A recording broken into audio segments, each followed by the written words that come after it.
स्वागत है आपका वेल एजुकेशन में। तो दोस्तों आज हम पढ़ेंगे केमिस्ट्री क्लास 10 यानी कि जो अध्याय 3 है धातु एवं अधातु, इससे रिलेटिव हम पढ़ेंगे। ठीक है, तो धातु किसे कहते हैं, अधातु किसे कहते हैं। धातु तत्वों को उनके गुण धर्मों के आधार पर धातु एवं अधातु में वर्गीकृत किया जाता है। यानी कि धातु और अधातु को वर्गीकृत किया गया है, बांटा गया है उनके गुण धर्मों के आधार पर। जैसे धातु के यहाँ पे कुछ उदाहरण है, जैसे आयरन हो गया, एल्युमिनियम हो गया, चांदी हो गया और कॉपर हो गया। ये क्या है, धातु के उदाहरण हैं। ठीक है, अधातु के कुछ उदाहरण हैं, जैसे हाइड्रोजन हो गया, हमारा नाइट्रोजन हो गया, सल्फर हो गया और ऑक्सीजन हो गया। ये क्या है, अधातु कहलाते हैं। ठीक है, ये क्या है, अधातु हैं। ठीक है, आगे जैसे यहाँ पे देखिए भौतिक गुणधर्म है। ठीक है, क्या है, भौतिक गुणधर्म। भौतिक गुणधर्म में क्या है, गुणधर्म पहला ये हमारा यहाँ गुणधर्म है, फिर ये धातु का है अधातु। ये धातु के गुणधर्म और अधातु के गुणधर्म है। ठीक है, किसे कहते हैं, धातु क्या होता है, धात्विक चमक। यानी कि धात्विक चमक कैसे होता है, धातु की सतह चमकदार होती लेकिन अधातु चमकीली नहीं होती है। आयोडीन अधातु होते हुए भी चमकीला होता है। जो आयोडीन एक अपवाद भी है इसमें, क्या है, इसमें एक अपवाद भी है कि जो धातु है वो जो धातु है वो आयोडीन है जो अधातु होते हुए भी चमकीला होता है। अपवाद है इसमें, जबकि अधातु क्या होते हैं, चमकीले नहीं होते हैं। ठीक है, दूसरा कठोरता क्या, जो कठोर है, कठोरता क्या है, धातुएं सामान्यतः कठोर होती हैं। जो धातु होते हैं कठोरता होते हैं, लेकिन लिथियम सोडियम पोटेशियम मुलायम होते हैं।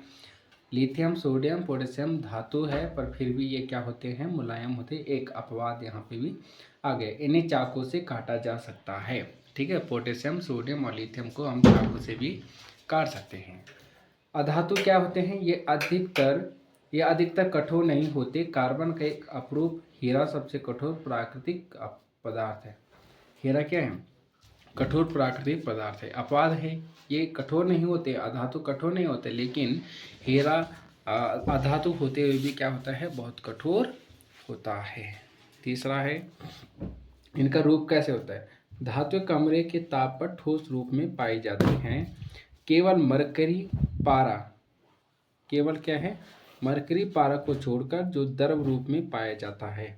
ठीक है, धातु कमरे के ताप पर ठोस रूप में पाए जाते हैं, लेकिन केवल मरकरी है जो, जिसे हम क्या कहते हैं, पारा कहते हैं, उन्हें छोड़कर ये कमरे के ताप में कैसे पाए जाते हैं, द्रव के लिक्विड पाए जाते हैं। ठीक है, केवल ब्रोमीन को छोड़कर जो रूप में होते हैं। अधातु ठोस या गैसीय रूप हो जाती हैं, लेकिन केवल ब्रोमीन को छोड़कर जो क्या होते हैं, तरल रूप में होती है।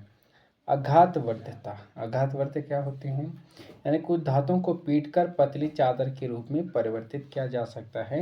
अधातुएं अघातवर्त्य नहीं होते। अघातवर्त्य का मतलब होता है जिन्हें हम पीट कर हम क्या कर सकते हैं, एक पतली चादर के रूप में परिवर्तित कर सकते हैं। ठीक है, आगे हम देखेंगे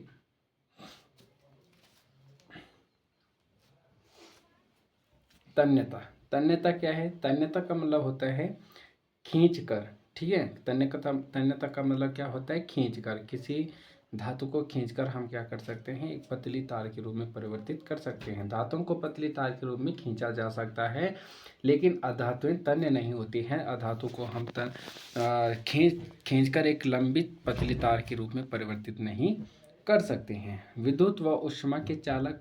ठीक है, सामान्यतः धातुएं विद्युत व ऊष्मा की सुचालक होती है। सीसा, लेड जिसे हम कहते हैं, एवं मरकरी कुचालक होती हैं। ठीक है, और सामान्यतः अधातुएं विद्युत व ऊष्मा के कुचालक होती हैं। ग्रेफाइट सुचालक होता है। ठीक है, ग्रेफाइट क्या होता है, सुचालक होता है, जबकि क्या है, अधातु है।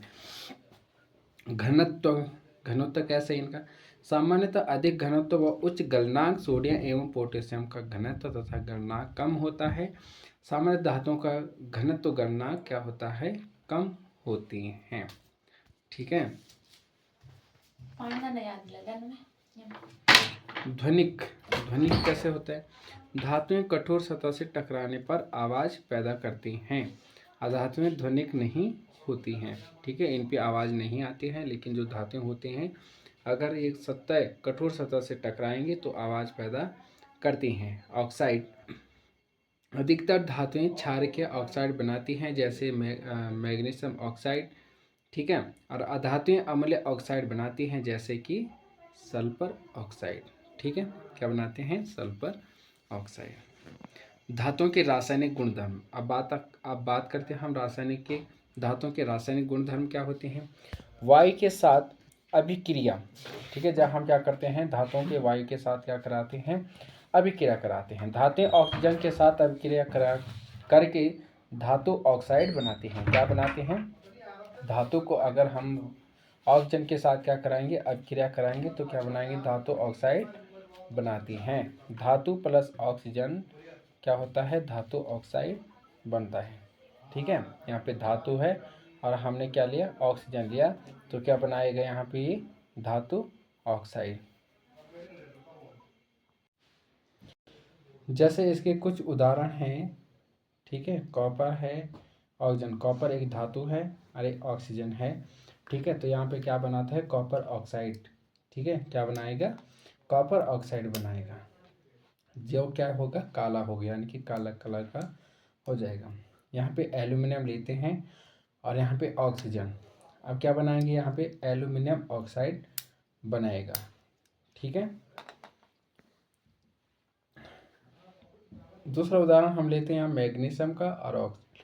मैग्नीशियम को हम धातु के साथ अभिक्रिया कराएंगे तो क्या बनाएगा? मैग्नीशियम ऑक्साइड बनाएंगे। धातुएं ऑक्सीजन के साथ अलग अलग तरह से अभिक्रिया दिखाती हैं, जैसे सोडियम है, पोटेशियम है, वायु में आकस्मिक आग पकड़ लेते हैं, जिसे रोकने के लिए इन्हें हम क्या करते हैं? जैसे केरोसिन तेल में डुबोकर रखा जाता है, क्योंकि ये क्या होते हैं? अतिक्रियाशील धातु होते हैं, सोडियम और पोटेशियम, ठीक है, और ये जल्दी आग पकड़ लेते हैं, ठीक है, इसलिए इन्हें किस में रखा जाता है? केरोसिन ऑयल में इसे डुबोकर रखा जाता है, ठीक है। आगे हम देखेंगे।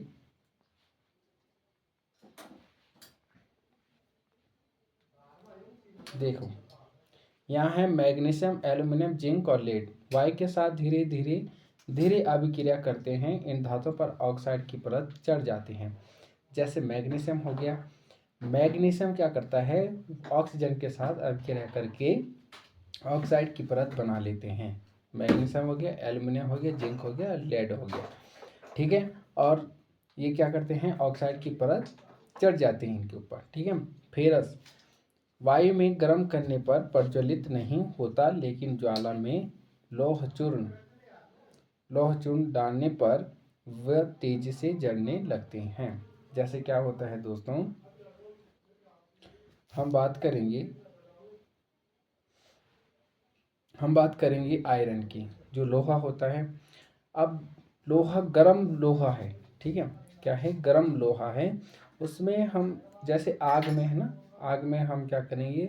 लोहे के चूर्ण डालेंगे तो वो जल्दी से क्या पकड़ लेता? आग तेजी से जलने लग जाती हैं, ठीक है। यहाँ पे हम लेते हैं कि कॉपर, यहाँ पे कॉपर है, कॉपर भी प्रज्वलित नहीं होता है, जलता नहीं है, लेकिन उस पर काले रंग के कॉपर ऑक्साइड की परत चढ़ जाती है, ठीक है, उस पर भी क्या चढ़ जाती है? काले रंग की परत उस पर चढ़ जाती हैं। यहाँ पे चांदी है और सोना है, ठीक है, ऑक्सीजन के साथ अभिक्रिया नहीं करते हैं। ऑक्सीजन के साथ क्या नहीं करते हैं? अभिक्रिया नहीं करते हैं। अब यहाँ पे देखो क्या है? उभयधर्मी ऑक्साइड, वे धातु, उभयधर्मी ऑक्साइड क्या होता है? वे धातु ऑक्साइड जो अम्ल तथा क्षार दोनों से अभिक्रिया करते हैं और लवण जल उत्पन्न करते हैं, जो क्षार से भी अभिक्रिया करते हैं और अम्ल से भी अभिक्रिया करते हैं और लवण और जल क्या बनाते हैं? उत्पन्न करते हैं। उसे हम क्या कहेंगे? उभयधर्मी ऑक्साइड कहेंगे। ओके, अब यहाँ पे कुछ उदाहरण हैं इसके, जैसे यहाँ पे है Al2O3, ठीक है, Al2O3 है, यहाँ पे HCl है, ठीक है, हाइड्रोक्लोरिक अम्ल है, यहाँ पे एल्यूमिनियम ऑक्साइड है, ठीक है, तो यहाँ पे क्या बनाएगा? एल्यूमिनियम क्लोराइड बनाएगा प्लस में यहाँ पे जल उत्पन्न होगा। ठीक है, ये AlCl3 क्या है, ये लवण है, प्लस में यहाँ पे H2 यानी कि जल का निर्माण यहाँ पे हो रहा है। ठीक है, अब देखिए यहाँ पे हम लेते हैं एल्यूमिनियम ऑक्साइड लेते हैं, यहाँ पे सोडियम हाइड्रो ऑक्साइड है और यहाँ पे क्या होगा, सोडियम एल्यूमिनेट बनेगा और यहाँ पे जल का निर्माण होगा। दूसरा हम लेते हैं जल के साथ अभिक्रिया, यानी कि जब हम क्या कराते हैं, धातु ऑक्साइड यानी कि धातु की जल के साथ क्या करवाते हैं, अभिक्रिया करवाते हैं। तो धातु प्लस जल क्या बनाएगा, धातु ऑक्साइड प्लस में हाइड्रोजन गैस का बनेगा। ठीक है, धातु ऑक्साइड प्लस जल क्या बनेगा, यानी कि जब धातु ऑक्साइड के हम जल के साथ अभिक्रिया कराएंगे तो धातु हाइड्रो ऑक्साइड बनेगी। ठीक है, यहाँ पे उसका निर्माण होगा। आगे है ठंडे जल के साथ क्रियाशील। ठीक है, ठंडे जल के साथ क्या होते हैं, ये क्रियाशील होते हैं कौन, सोडियम, पोटेशियम और कैल्शियम। देखो धातु, ठीक है, ठंडे जल के साथ क्रियाशील जो धातु है। ठीक है, धातु केवल भाप के साथ क्रियाशील होते हैं, जैसे एल्यूमिनियम हो गया, फेरस हो गया, जिंक हो गया। ठीक है, धातु के हम क्या कराते हैं, इनके साथ हम अभिक्रिया करवाते हैं। धातु का हमने ठंडे जल के साथ अभिक्रिया, जल के साथ क्या होते हैं, क्रियाशील होते हैं, केवल भाप के साथ ये क्या होते हैं, क्रियाशील होते हैं। धातु गर्म जल के साथ क्या होते हैं, क्रियाशील होते हैं, जैसे मैग्नीशियम हो गया, जो मैग्नीशियम होता है सिर्फ गर्म जल के साथ क्रियाशील होता है, और सोडियम और पोटेशियम और कैल्शियम सिर्फ ठंडे जल के साथ क्रियाशील होते हैं, यानी कि उनके साथ क्या करते हैं, क्रिया करते हैं। केवल भाप के साथ क्रियाशील कौन होते हैं, एल्यूमिनियम हो गया, फेरस हो गया और जिंक हो गया। ठीक है, ये क्या करते हैं, भाप के साथ अभिक्रिया करते हैं। यहाँ है जल के साथ कोई अभिक्रिया नहीं होती है, किसकी, लेड की, कॉपर की, आर्गन की और ये सोना की और चांदी की। ठीक है, इनका क्या नहीं होता है, जल के साथ कोई क्रिया नहीं होता है। यहाँ पे देखो कैल्शियम मैग्नीशियम जल के साथ अभिक्रिया करने पर तैरने लगते हैं। जब इनको जल में डाला जाता है तो क्या करने लगते हैं, तैरने लग जाते हैं, क्योंकि हाइड्रोजन गैस के बुलबुले धातु के साथ चिपक जाते हैं। ठीक है दोस्तों, आगे हम देखेंगे।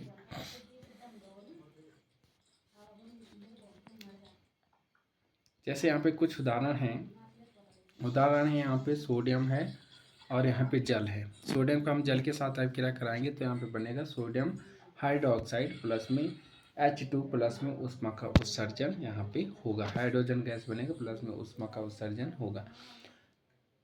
नेक्स्ट कैल्शियम का हम जल के साथ क्या कराते हैं, अभिक्रिया करवाते हैं, तो यहाँ पे बनेगा कैल्शियम हाइड्रोक्साइड बनेगा प्लस में हाइड्रोजन गैस उत्पन्न होगा। यहाँ पे तीसरा है मैग्नीशियम का हम जल के साथ अभिक्रिया करवाने पर मैग्नीशियम हाइड्रोक्साइड बनेगा प्लस में हाइड्रोजन गैस उत्पन्न होगा। ठीक है, यहाँ पे एल्यूमिनियम का हम क्या करते हैं, जल के साथ अभिक्रिया करवाने पर, ठीक है, यहाँ पे क्या बनेगा, एल्यूमिनियम ऑक्साइड बनेगा और यहाँ पे क्या बनेगा, यानी कि एल्यूमिनियम ऑक्साइड बनेगा और यहाँ पे हाइड्रोजन गैस बनेगा। यहाँ पे अगला है फेरस का हम H2O के साथ जल के साथ अभिक्रिया कराने पर यहाँ पे Fe3O4 बनेगा प्लस में यहाँ पे हाइड्रोजन गैस बनेगा। ठीक है, अब आगे हम लेते हैं धातुओं की तनु अम्ल के साथ अभिक्रिया। ठीक है, धातुओं की तनु अम्ल के साथ क्या कराते हैं, हम अभिक्रिया कराते हैं। धातु और तनु अम्ल हम लेते हैं यहाँ पे, तो क्या बनेगा, लवण बनेगा प्लस में हाइड्रोजन गैस का निर्माण होगा। उदाहरण है जैसे फेरस है, HCl है, तो FeCl2 बनेगा यहाँ पे, जो क्या होगा, लवण होगा और यहाँ पे हाइड्रोजन गैस बनेगी। यहाँ पे Mg है, HCl लेते हैं, हाइड्रोक्लोरिक अम्ल लेते हैं और MgCl यहाँ पे बनेगा जो कि लवण होगा, यहाँ पे हाइड्रोजन गैस का निर्माण होगा। ऐसे हम यहाँ पे जिंक लेते हैं, HCl लेते हैं, यहाँ पे लवण बनेगा और जिंक क्लोराइड बनेगा प्लस में हाइड्रोजन गैस का निर्माण होगा। ठीक है, यहाँ पे एल्यूमिनियम लेते हैं, यहाँ पे HCl यानी कि हाइड्रोक्लोरिक अम्ल लेते हैं, यहाँ पे लवण बनेगा, यहाँ पे हाइड्रोजन गैस का निर्माण होगा। ठीक है, अब देखते हैं क्या है यहाँ पे, Cu, Ag और Hg तनु अम्लों के साथ क्या नहीं करते हैं, अभिक्रिया नहीं करते हैं। ठीक है, अगला है चौथा, धातुओं के अन्य धातु लवणों के साथ अभिक्रिया। ठीक है। धातुओं की जब क्या होते हैं, अन्य धातु लवणों के साथ अभिक्रिया होती है।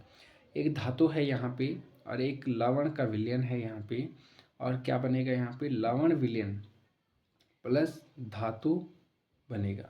ठीक है, लवण विलयन क बनेगा। ठीक है, लवण विलयन क्या बनेगा, क बनेगा, और ख में क्या बनेगा, धातु बनेगा दूसरा। ठीक है, अधिक अभिक्रियाशील धातु अपने से कम क्रियाशील धातुओं को उनके यौगिक से विलयन से विस्थापित करती है।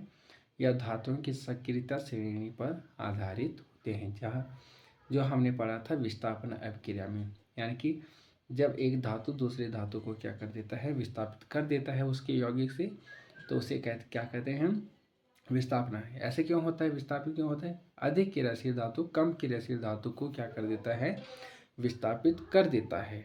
ठीक है, उसके यौगिक से, तो उसे कहते हैं, यानी कि ये धातुओं की सक्रियता श्रेणी पर आधारित होता है। ठीक है, जैसे Fe था Cu था, तो Fe की सक्रियता श्रेणी Cu से ऊपर है। ठीक है, तो इसलिए Fe क्या करता है, Cu को विस्थापित कर देता है। सक्रियता श्रेणी में सबसे पहले है वह सूची जिसमें धातुओं को क्रियाशीलता के अवरोही क्रम में व्यवस्थित किया गया है। यहाँ पे है पोटेशियम है, सोडियम है, सबसे ऊपर क्या है, पोटेशियम है, ये अधिक क्रियाशील तत्व है। फिर सोडियम है, कैल्शियम है, ये अधिक क्रियाशील तत्व है। मैग्नीशियम है, ठीक है, यहाँ पे एल्यूमिनियम है, जिंक है, यहाँ पे फेरस है, यहाँ पे लेड है। ठीक है, ये घटती अभिक्रियाशीलता है। सबसे ऊपर होगा तो ये सबसे अधिक क्रियाशील होगा, जो सबसे नीचे होगा वो सबसे कम क्रियाशील होगा। ठीक है, तो ऐसे में क्या है, यानी कि लेड क्या है, सबसे नीचे है, कम है। ठीक है, सबसे ज़्यादा कम है पोटेशियम। चलो आगे देखते हैं। सबसे कम अभिक्रियाशील कौन होता है, यहाँ पे सोना। सबसे कम अभिक्रियाशील कौन होता है, सोना। ठीक है, यहाँ पे देखिए धातुओं की अधातुओं के साथ क्या होता है जब अभिक्रिया करवाते हैं। तत्वों की अभिक्रियाशीलता संयोजकता कोष को पूर्ण करने की प्रवृत्ति के रूप में समझी जा सकती है। धातु के परमाणु अपने संयोजकता कोष से इलेक्ट्रॉन त्याग करते हैं, अपने क्या करते हैं, इलेक्ट्रॉन को त्याग करते हैं और धनायन बनाते हैं। ठीक है, अधातु के परमाणु संयोजकता कोष में इलेक्ट्रॉन ग्रहण कर ऋणायन बनाते हैं। जो धातु होते हैं वो धनायन होते हैं, जो अधातु होते हैं वो ऋण आयन होते हैं। कैसे होते हैं ऋण आयन, अगर कोई धातु क्या कर रहा है, अपने इलेक्ट्रॉन को त्याग रहा है, ठीक है, इलेक्ट्रॉन को त्याग रहा है, तो वो क्या हो जाएगा, धन आयन, क्योंकि वो दूसरे को दे रहा है। और जो अधातु क्या होते हैं, इलेक्ट्रॉन को ग्रहण करते हैं, क्या करते हैं, इलेक्ट्रॉन को क्या करते हैं, ग्रहण करते हैं। तो उसने ग्रहण किया है, उसने क्या किया है, ग्रहण किया, तो ऋण आयन हो जाएगा। जैसे एक क्या होता है, एक पैसे वाला इंसान है और एक क्या है, कम पैसे वाला इंसान। अब कम पैसे वाले इंसान को पैसे की ज़रूरत होगी तो वो ज़्यादा पैसे वाले इंसान के पास जाएगा, तो पैसे ये देगा, कौन देगा, जो जिसके पास ज़्यादा पैसे है वो इसे दे देगा। अब ये इसे दे देगा तो धनायन, यानी कि धनवान कौन है, पैसे वाला। और ऋण किस पे हो गया, ऋण किस पे हो गया, यानी कि इस पे हो गया जिसमें कम पैसे थे। तो यही है, यानी कि जो देगा वो धनवान हो जाएगा, जो लेगा वो उस पे वो ऋण हो जाएगा। तो इलेक्ट्रॉन जब देते हैं, जो इलेक्ट्रॉन को देते हैं वो धनायन हो जाते हैं, जो लेते हैं वो ऋण आयन हो जाते हैं। ठीक है, यहाँ पे है उदाहरण है, जैसे यहाँ पे NaCl का निर्माण का हम क्या करते हैं, यहाँ पे एक उदाहरण देते हैं।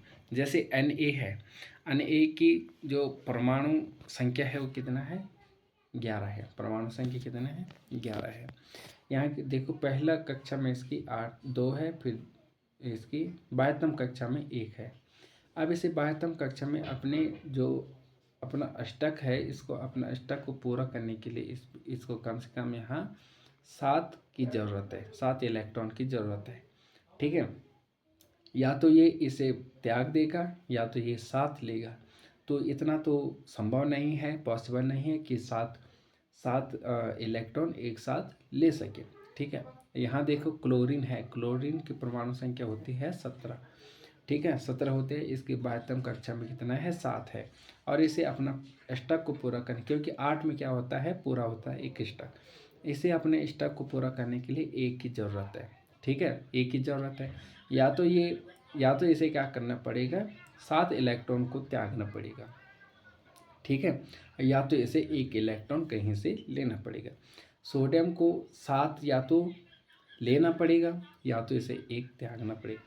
अब यहाँ पे बात यह है, सोडियम के साथ बात यह है कि ये 7 इलेक्ट्रॉन एक साथ ले नहीं सकता, और क्लोरीन 7 इलेक्ट्रॉन एक साथ त्याग नहीं सकता।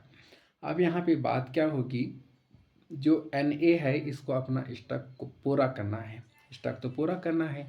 अब ये क्या करेगा, 1 इलेक्ट्रॉन त्याग देगा, ठीक है, और क्लोरीन को भी अपना स्टक पूरा करना है, और ये 7 इलेक्ट्रॉन को त्याग नहीं सकता। तो जैसे सोडियम इस इलेक्ट्रॉन को त्याग देगा, 1 इलेक्ट्रॉन को त्याग देगा, क्लोरीन क्या करेगा, इस इलेक्ट्रॉन को ग्रहण कर लेगा। अब ऐसे में इसका भी स्टक पूरा हो गया और इसका भी स्टक पूरा हो गया। अब जो सोडियम है यानी कि जो Na है वो हो गया धन आयन। जो सोडियम है वो कौन सा आयन हो गया, धन आयन, क्योंकि इसने तो दिया है ना। और क्लोरीन हो गया ऋण आयन, क्योंकि क्लोरीन ने ग्रहण किया है, जो सोडियम ने जो इलेक्ट्रॉन दिया है उसे इसने ग्रहण किया है, तो ये ऋण आयन हो गया, ये धन आयन हो गया, ठीक है। तो सोडियम के इसे आप समझ गए होंगे, धन आयन और ऋण आयन। यहाँ देखो आयनिक यौगिक क्या होते हैं, विपरीत आवेशित आयन एक दूसरे को आकर्षित करते हैं तथा मजबूर स्थिर वैद्युत बल में बंधकर आयनिक यौगिक बनाते हैं। जो विपरीत आवेशित आयन एक दूसरे को क्या करते हैं, आकर्षित करते हैं। एक पॉजिटिव इलेक्ट्रॉन है, एक नेगेटिव इलेक्ट्रॉन है, तो एक दूसरे को क्या करेंगे, आकर्षित करेंगे। अगर पॉजिटिव इलेक्ट्रॉन होगा, पॉजिटिव इलेक्ट्रॉन होंगे तो क्या करेंगे, प्रतिकर्षित करेंगे, ठीक है।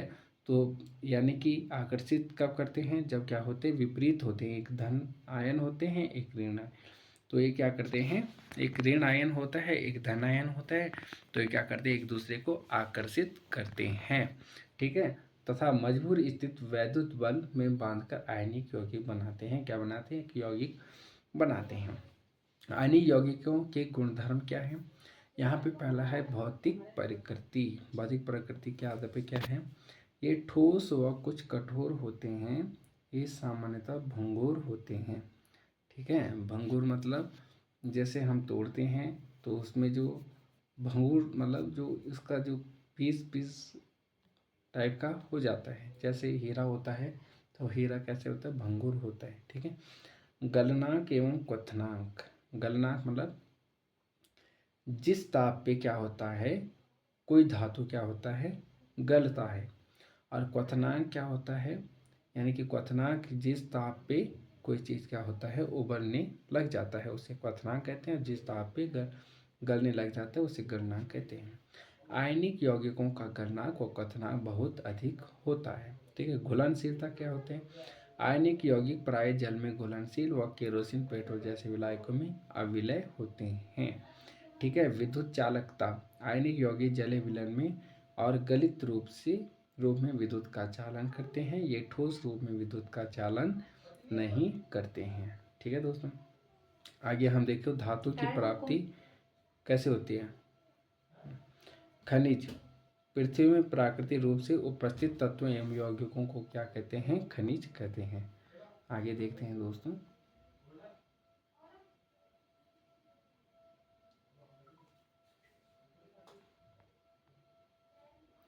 अयस्क, दूसरा है अयस्क, वे खनिज जिनमें धातु अधिक मात्रा में पाई जाती है और उसे निकालना लाभकारी होता है, अयस्क होते हैं।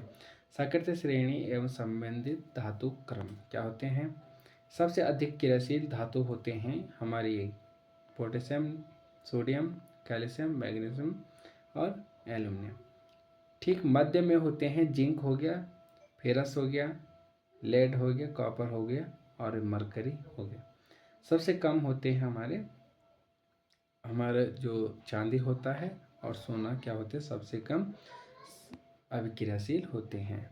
धातुओं का निष्कर्ष क्या है, निष्कर्षण, अयस्क से धातु प्राप्त करना, यानी कि अयस्क से क्या करना है, धातु प्राप्त करना है। अयस्कों का समृद्धीकरण, दूसरे चरण में धातुओं का निष्कर्षण और तीसरे चरण में धातुओं का को परिकर्षण, ठीक है। यहाँ देखते हैं अयस्क, अयस्क का सांद्रण, ठीक है, उच्च अभिक्रियाशील धातु। दोस्तों इसको हम पढ़ेंगे कल। आज के लिए बहुत है। जय हिंद, जय साथियों।